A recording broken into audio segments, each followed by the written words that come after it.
എല്ലാവർക്കും നമസ്കാരം. ഏവർക്കും ഹൃദയം നിറഞ്ഞ പുതുവത്സരാശംസകൾ നേരുന്നു.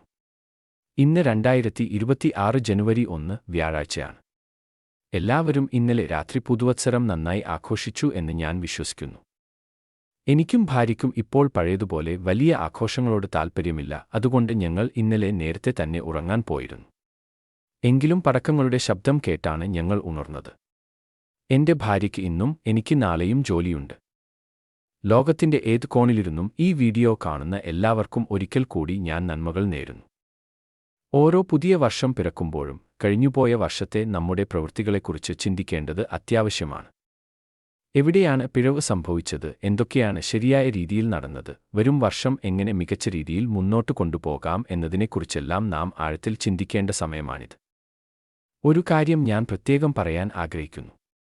ഞാൻ ഇവിടെ ചെയ്യുന്ന കാര്യങ്ങൾ നിങ്ങൾക്ക് ഉപകാരപ്പെടുന്ന എന്തെങ്കിലും മൂല്യമുള്ള വിവരങ്ങൾ എത്തിക്കാനാണ്. അത് കേൾക്കണോ വേണ്ടയോ എന്നത് നിങ്ങളുടെ വ്യക്തിപരമായ തീരുമാനമാണ്. വിവരങ്ങൾ ശേഖരിക്കാൻ ഞാൻ ആധുനിക സാങ്കേതികവിദ്യകൾ ഉപയോഗിക്കാറുണ്ട്. അതിനർത്ഥം എനിക്ക് എല്ലാ കാര്യങ്ങളിലും വലിയ അറിവുണ്ടെന്നല്ല, മറിച്ച് നിങ്ങൾക്ക് നല്ല കാര്യങ്ങൾ പങ്കുവയ്ക്കണം എന്ന ആഗ്രഹം മാത്രമാണ് എനിക്കുള്ളത്. കഴിഞ്ഞ ദിവസങ്ങളിൽ എനിക്ക് വളരെ മോശമായ ചില സന്ദേശങ്ങൾ ലഭിക്കുകയുണ്ടായി. ഒരാൾ എന്നെ ചീത്ത വിളിക്കുകയും എന്റെ പ്രവൃത്തികൾക്ക് തിരിച്ചടി ലഭിക്കുമെന്ന് പറയുകയും ചെയ്തു. എന്നാൽ എന്റെ ഈ ബിസിനസ് യാത്രയും എന്റെ കമ്പനിയുടെ തലവനായ ആഷ് മുഫാരയിലുള്ള വിശ്വാസവും എന്റെ വ്യക്തിപരമായ തീരുമാനമാണ്. മറ്റുള്ളവർക്ക് നന്മ ചെയ്യാൻ ആഗ്രഹിക്കുന്ന ആ മനുഷ്യനെ ഞാൻ പൂർണ്ണമായി വിശ്വസിക്കുന്നു. വർഷങ്ങളായി ഞാൻ പല വിമർശനങ്ങളും നേരിടുന്നുണ്ട്, എങ്കിലും മറ്റുള്ളവരെ സഹായിക്കുക എന്ന ലക്ഷ്യത്തോടെയാണ് ഞാൻ ഇതെല്ലാം ചെയ്യുന്നത്. ഇനി ഇന്നത്തെ പ്രധാന വിഷയമായ ചിന്താപരമായ അവലോകനത്തെക്കുറിച്ച് പറയാം. ബിസിനസ്സിൽ ഏർപ്പെട്ടിരിക്കുന്നവർക്ക് സ്വന്തം പ്രവർത്തനങ്ങളെ വിലയിരുത്തുക എന്നത് വളരെ പ്രധാനമാണ്. നമ്മുടെ പഴയ തീരുമാനങ്ങളെയും രീതികളെയും പരിശോധിക്കുന്നതിലൂടെ ഭാവിയിൽ വലിയ സാമ്പത്തിക നഷ്ടങ്ങൾ ഒഴിവാക്കാനും മികച്ച രീതിയിൽ വളരാനും നമുക്ക് സാധിക്കും. തെറ്റുകളിൽ നിന്ന് പഠിക്കുക എന്നതാണ് പ്രധാനം. വർഷങ്ങളായുള്ള എന്റെ ഈ യാത്രയിൽ ഒരുപാട് കാര്യങ്ങൾ ഞാൻ പഠിച്ചു.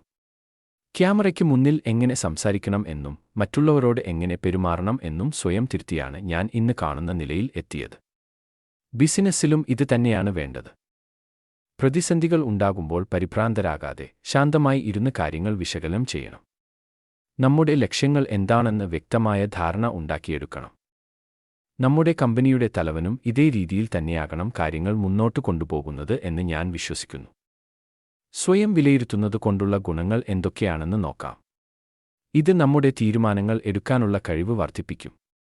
മുൻപ് എടുത്ത തീരുമാനങ്ങൾ ശരിയായിരുന്നോ എന്ന് നോക്കുന്നത് വഴി ഭാവിയിൽ നല്ല തീരുമാനങ്ങൾ എടുക്കാൻ നമുക്ക് സാധിക്കും. കൂടാതെ പുതിയ മാറ്റങ്ങളെ ഉൾക്കൊള്ളാനും ബിസിനസ്സിൽ പുതുമകൾ കൊണ്ടുവരാനും ഇത് നമ്മെ സഹായിക്കും. നല്ലൊരു നേതൃത്വ ഗുണം വളർത്തിയെടുക്കാൻ ഇത് അത്യാവശ്യമാണ്.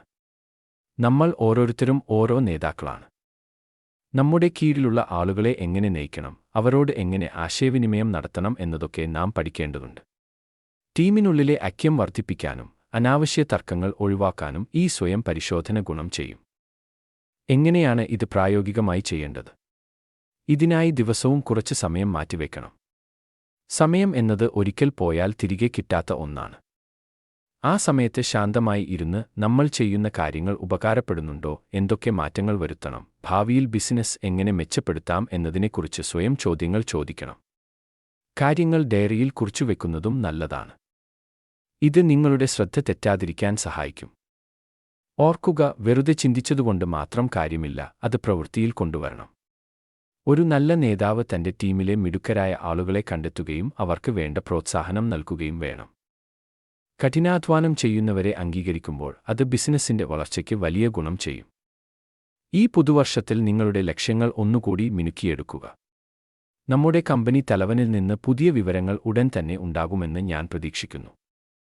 കൂടാതെ ഈ ചാനലിൽ ഞാൻ മറ്റു ചിലരുടെ വീഡിയോകളും പങ്കുവച്ചിട്ടുണ്ട്, അവ കൂടി നിങ്ങൾ കാണാൻ ശ്രമിക്കുക. എല്ലാവർക്കും നല്ലൊരു ദിവസം ആശംസിക്കുന്നു. നാളെയും ഇതുപോലെ നിങ്ങളുമായി സംസാരിക്കാൻ ഞാൻ ശ്രമിക്കുന്നതാണ്. നന്ദി, വണക്കം.